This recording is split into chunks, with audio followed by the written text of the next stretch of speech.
Good morning everyone. This is my first blog and I am really excited to share a day from my UGC NET preparation journey with you. The morning feels calm and fresh and I am ready to make the most of the day. I like to start early and clear my mind before sitting down to study. Before I begin, I always make a to-do list. It helps me stay organized and focused. For the morning session, I will study Indian socio-political philosophy and solve some MCQ from modern Indian philosophy. My study table looks like a complete mess right now, so I am just trying to make it a little better. Honestly, it is still not perfect, but that's okay.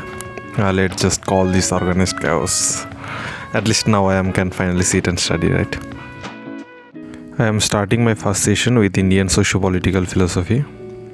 I am using the Truman's UGC NET philosophy book. First, I am checking the contents to see how this topic connects with others, and then I will start reading slowly. I like to mark key points and write down short notes in between.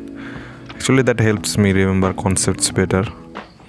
So today's topic is state socialism.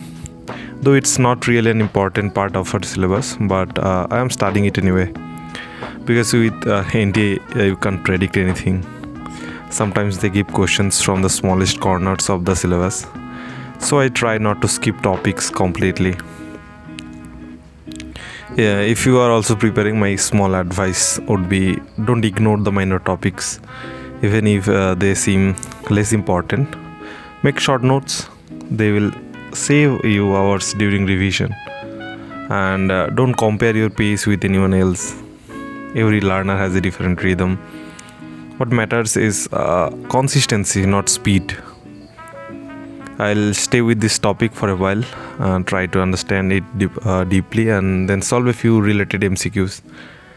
Sometimes studying like this feels slow, but honestly, this quiet, focused time is really what really builds confidence before the exam. Taking a short break now just to refresh my mind before moving to the next session.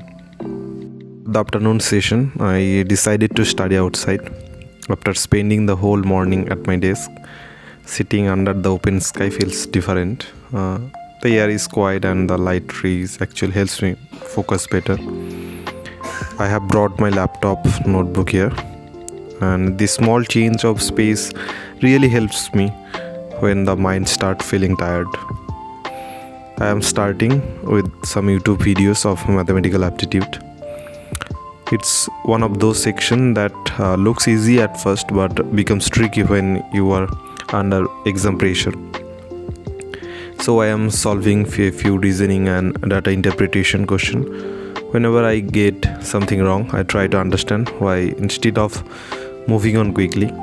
That's how concepts stick better. I also keep a small notebook where I write down formulas and short tricks. Not to just memorize blindly, but to have something handy for quick revision later. Next, I am studying research aptitude, and I am revising topics like research design, sampling methods, and different types of variables. And these areas seem simple, but small points often decide whether you get a questions right or wrong. I have noticed that many aspirants skip definitions or examples, thinking they are not important, but NTA sometimes ask the most unexpected things, so it's always safer to cover them well. And a few things I have learned during this preparation: don't study in long stretches. Short and deep sessions work much better. Try to explain the topic in your own words. If you can do it, you truly understand that. And don't get frustrated on the days when your concentration feels low. Take a pause, step outside, and come back fresh.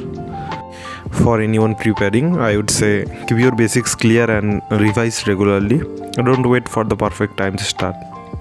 Just start wherever you are. Also change your study place sometimes. It helps reset your focus.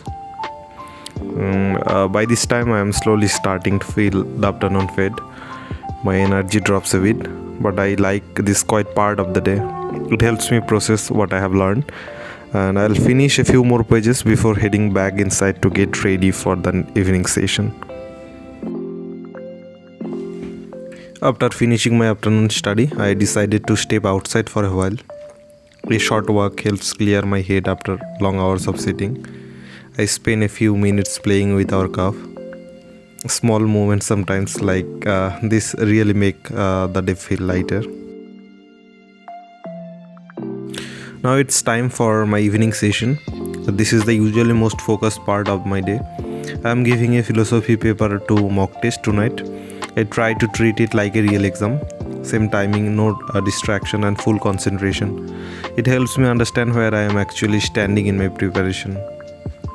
After the mock test, I go through my mistakes carefully and instead of feeling bad about them, I note them down in a small notebook. These small corrections are what build real progress. Once I finish revising everything I covered today, I'll wrap up my study for the day. And the day was not perfect, but it was productive, and that's what really matters. Thank you for spending the day with me. If you like this video, don't forget to like, share and subscribe. I'll see you in the next time.